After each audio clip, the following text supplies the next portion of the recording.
और ये भी कहा गया कि भाई ये पिज्जा क्यों खाते हैं। अब मैंने पहले भी कहा कि किसान जो है पिज्जा कहाँ से बनता है, वो भी खेती से आता है। तो ये गौमूत्र तो नहीं पियेंगे या गोबर तो नहीं खाएंगे जो भाजपा के भक्त खाते हैं। इनके पास तो गाड़ियां जो होती है ना, बोलेरो, जो जिन पे घूमते हैं, उसपे ये घास लेके घूमते हैं।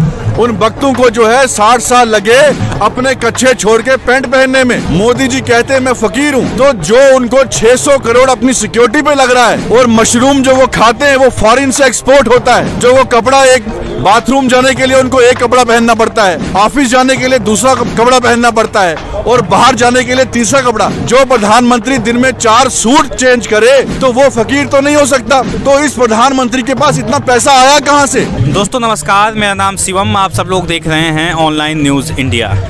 मेरे साथ सलमान निज़ामी जी मौजूद हैं कि जिस तरीके से लगातार मोदी सरकार तरह तरह के कानून आम लोगों के ऊपर थोप रही है। कभी वो मुस्लिमों के ऊपर एनआरसी सीएए का कानून लाती है, तो कभी किसानों के ऊपर किसान बिल लेके आती है जिसकी मांग कोई नहीं करता।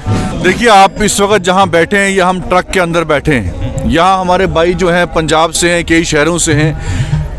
ये देख के 56 इंच वाले चौकीदार को आंखों पे जो पट्टी उन्होंने बांधी है, उनको एहसास होना चाहिए कि हमारे देश के जो किसान हैं अपना घर-बार छोड़ के, अपना परिवार छोड़ के, अपनी ज़मीनें छोड़ के यहाँ रात को कड़ी ठंड में बैठे और उनको शर्म नहीं आ रही। जो कहते थे कि किसान जो है इस देश की रीढ़ की हड्डी हैं, और आज उसी किसान की रीढ़ की हड्डी को तोड़ने का काम भाजपा सरकार ने किया है। और इन पे आरोप लगते हैं कि ये खालिस्तानी है, ये जो है आतंकवादी हैं, ये अंग्रेजी कैसे बोलते हैं।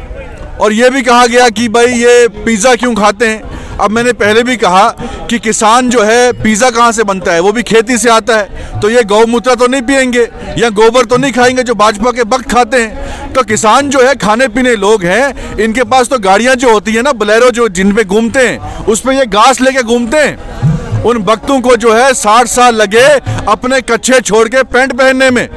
और आज इस वक्त जो जिनको कहा जाता है कि ये जो है ये खालिस्तानी हैं या आतंकवादी हैं, अब मुझे बोलिए कि देशभक्त कौन है? देशभक्त जो होता है जो देश के लिए कुछ योगदान करता है। और आप मुझे बताइए कि इन्हीं सिख भाइयों को कहा जाता है खालिस्तानी है। आज चाइना जो है 5 महीने से बॉर्डर पे बैठा है, कब्जा बनाए बैठा है गलवान और पेंगोंग में। वहाँ कोई भी आरएसएस वाला जो है कहता था कि 1 महीने में जो है हमारी फौज जो है वो तैयार होती है और आरएसएस 1 घंटे में तैयार होती है।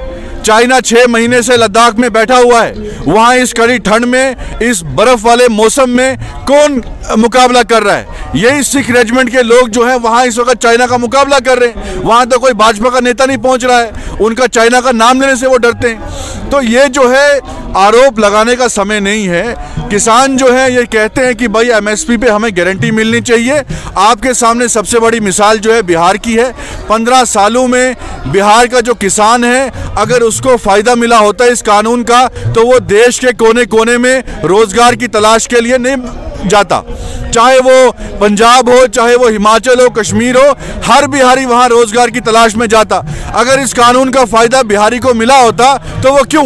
अब ये चाहते हैं जैसे बिहारी का हाल हुआ वही पंजाब के किसान का हाल हो। इसलिए वो हाल ना हो। हमारा जो किसान है वो अपने फ्यूचर को बचाने के लिए आज इस ठंड में यहाँ चाहे ट्रकों के अंदर या सड़कों पे, टेंटों में लड़ाई लड़ रहा है। एमएसपी जिसकी मांग किसान लगातार कर रहे हैं, वो बहुत दिनों से कर रहे हैं। सरकार इतना ज़्यादा रूढ़ क्यों है कि हम एमएसपी पे लिखित में कानून नहीं दे सकते? इतना ज़्यादा रूढ़ क्यों है? देखिए, ये कॉन्ट्रैक्ट है। देश में आपने देखा 6 सालों में, चाहे इन्होंने नोटबंदी के समय लोगों को सड़कों पे खड़ा किया, नोटबंदी के बाद क्या हुआ? कुछ नहीं हुआ। और ये इस वक्त एक कॉन्ट्रैक्ट अंबानी और अडानी के साथ इनका हुआ है। कॉन्ट्रैक्ट ये है कि आप सरकारें जो है बना रहे हैं, अगर इनके साथ लोग खड़े होते तो इनको धर्म की राजनीति नहीं करनी पड़ती। आज ये धर्म को बार बार बीच में लाते हैं, किसी भी जय श्री राम या हिंदू मुस्लिम करवाते हैं। तो अंबानी और अडानी ने, जो आपने अभी हरियाणा में भी देखा कि 300 एकड़ जमीन उन्होंने खरीदी है, और ये अंबानी और अडानी का इनके साथ कॉन्ट्रैक्ट है कि भैया हमने आपको पैसा जो है दिया है इलेक्शन जीतने के लिए। आपने कर्नाटका में देखा कि कांग्रेस की सरकार को इन्होंने गिराया और वहां के विधायकों को 250 करोड़ खरीद के अपनी सरकारें बनाई। तो वही पैसा है। अब मुझे बताइए ना कि मोदी जी कहते हैं मैं फकीर हूं, आपने कोई ऐसा फकीर देखा है जो रातों रात जो है 10 लाख का सूट पहने? कोई ऐसा फकीर आपने देखा है जो 800 करोड़ के जहाज में घूमे? आप देखिए, देश में नहीं वर्ल्ड में सिर्फ 3 प्रधानमंत्री हैं जिनको हाई सिक्योरिटी है। मोदी जी कहते हैं मैं फकीर हूं, तो जो उनको 600 करोड़ अपनी सिक्योरिटी पे लग रहा है, और मशरूम जो वो खाते हैं वो फॉरेन से एक्सपोर्ट होता है, जो वो कपड़ा, एक बाथरूम जाने के लिए उनको एक कपड़ा पहनना पड़ता है, ऑफिस जाने के लिए दूसरा कपड़ा पहनना पड़ता है, और बाहर जाने के लिए तीसरा कपड़ा। जो प्रधानमंत्री दिन में 4 सूट चेंज करे तो वो फकीर तो नहीं हो सकता। तो इस प्रधानमंत्री के पास इतना पैसा आया कहां से जो ये 300-300 करोड़ एक विधायक को खरीदने के लिए जो है खर्च कर रहे हैं? तो ये साफ जाहिर होता है कि अंबानी और अडानी का पैसा भाजपा के इलेक्शनों में लगा, और अब वो पैसा अब अडानी और अंबानी इन किसानों की जमीन हड़प के, इन किसानों के गलों को गोंद के कमाना चाहते हैं, रिकवर करना चाहते हैं। इसलिए चुप्पी है, क्योंकि इतना जो वर्ल्ड लेवल पे, ये सिर्फ देश में विरोध नहीं हो रहा है, ये देश की जितनी एम्बेसियां हैं, चाहे कनाडा हो, अमेरिका हो, ऑस्ट्रेलिया हो, हर जगह इस वक्त प्रदर्शन हो रहा है। और बचाव किसका हो रहा है? बचाव अंबानी और अडानी का हो रहा है, क्योंकि उनसे इन्होंने पैसे लिए इलेक्शन में, अब वो वसूलना चाहते हैं, और यहाँ जो गरीब लोग हैं उनके गले को गोंद के ये पैसा वसूला जा रहा है। मोदी सरकार के जो मंत्री हैं, केंद्रीय मंत्री और खुद पीएम मोदी भी इस बात को बार बार कहते चूकते नहीं हैं कि जो लोग आंदोलन कर रहे हैं, जो लोग सड़कों पे हैं, वो किसान नहीं हैं, वो बरगलाए लोग हैं। कांग्रेस ने उनको बरगलाया है और भी पॉलिटिकल पार्टी से मोटिवेटेड हैं। इस पर क्या कहेंगे आप? देखिए, यहाँ ये तो किसान ही है ना, इनकी शक्लों को देख के आप देख सकते हैं किसान ही है। ये तो किसी पार्टी के साथ ही, इनको पूछो भाई किसी पार्टी नाल हो तुसी, किसी कोई पार्टी, ये किसान है। अब देखिए, जो आरएसएस वाले हैं वो अपने आप को आज महात्मा गांधी भी समझते हैं, वो अपने आप को आज भगत सिंह भी समझते हैं, वो अपने आप को जो है वो कहते हैं कि हम ही देशभक्त हैं, और जो हमारा विरोध कर रहा है वो देशभक्त है ही नहीं। अब ये वही आरएसएस है जिन्होंने अंग्रेजों की गुलामी की उस वक्त, और आज इनको 60 साल लगे कि देश का तिरंगा जो है आरएसएस के हेडक्वार्टर पे लगाने में इनको 60 साल लगे, और ये देश के कॉन्स्टिट्यूशन को नहीं मानते हैं। और हमारी यहाँ पंजाब की माओं को ये कहा जाता है, बुजुर्ग महिलाओं को, कि ये 100 रुपए के नोट के लिए आई। तो मैं उस अभिनेत्री को भी कहना चाहता हूँ आपके माध्यम से कि मैं चैलेंज करता हूँ उसको कि आप 1 घंटे के लिए खेत में हमारी माँ के साथ खेती करें, फिर देशभक्ति होती है। देशभक्ति वो होती है कि एक व्यक्ति का योगदान क्या है देश में, जिन्होंने दलाली की, जिन्होंने देश का सौदा किया, जिन्होंने चाइना को आज जमीन दे दी, वो तो गद्दार हैं। आप मुसलमानों को गाली देते हैं देश में, लेकिन आप मुसलमानी मुल्कों के सामने पैसा तो लेते हैं। और जो देश में कोई भी मसला हो, चाहे बाढ़ आए, चाहे कोई भी हो, उस वक्त तो यही सिख भाई जो है सामने आते हैं, उनकी मदद करते हैं। और आज इनको ही आप कहते हैं खालिस्तानी है, और यही अगर राशन 5 दिन बंद कर दें तो देश की हालत क्या आएगी? आपको तुर्की से प्याज मंगाना पड़ा, जिस तुर्की को आप गाली देते थे। क्यों? क्योंकि आपके पास प्याज की शॉर्टेज हुई। अगर किसान जो है अपनी खेतियां बंद कर देगा तो कहां से आप छोला पूड़ी खाएंगे, कहां से रोटी आप खाएंगे, आपके पेट में क्या?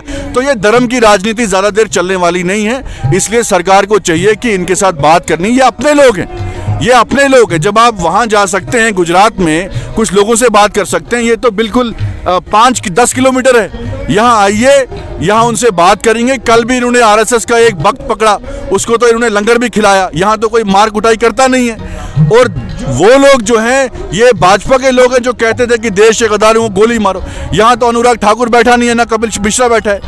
यहाँ तो लंगर चल रहा है, सेवा चल रही है, लोग एक दूसरे की मदद करते हैं, चाहे हिंदू हो, मुसलमान हो, सिख हो, ईसाई हो, वो किसान है इस देश का जो है। लेकिन अगर लोग इनके साथ होते तो इतनी भारी तादाद में लोग सड़क पे नहीं होते। आज इंटरनेशनल लेवल पे भाजपा का विरोध हो रहा है। इलेक्शन अगर आप बात करें, पिछले 5 सालों में बीजेपी जो है 5 सीटें भी हारी है। दिल्ली हारी, वो महाराष्ट्र में सरकार इनकी नहीं है, झारखंड में हारी, राजस्थान में हारी, मध्य प्रदेश में हारी, हार भी चल रही है। लेकिन ये इलेक्शन का मुद्दा नहीं है। ये किसान जो है, मुझे लगता है कि यहाँ कई ऐसे भाजपा के समर्थक भी होंगे जो इस बिल का विरोध कर रहे हैं। कल तो एक भाजपा का नेता भी किसानों में शामिल हो गया विरोध करते हुए। तो ये इलेक्शन और इलेक्शन की बात नहीं है, ये लोगों की जानों की बात है। यहाँ अभी तक 8 लोग मर गए हैं। आपने नोटबंदी के समय 250 लोग हमारे मारे गए और आउटकम क्या था? 0।